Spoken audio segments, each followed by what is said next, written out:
Sebelum kita nak cat anti-fouling, kita kena bersihkan dulu betul-betul bahagian bawah. Betul-betul dulu bahagian bawah. Ada yang tanya, bang, cat anti-fouling ni boleh bertahan lama mana?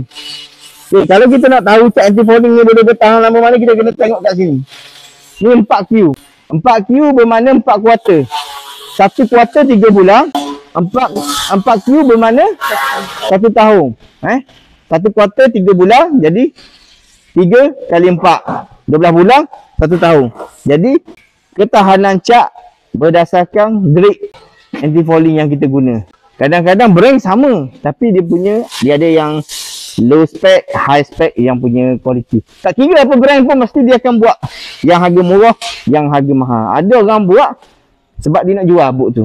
Mungkin dia pakai yang 2Q je. Tapi mungkin kalau macam boot yang customer betul, kita sebagai pembeli atau owner boot, kita kena tahu dia sapu kualiti yang macam mana. Sebab apa?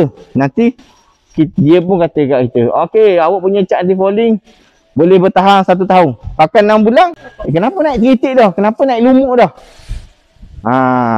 Ni kena tengok ni.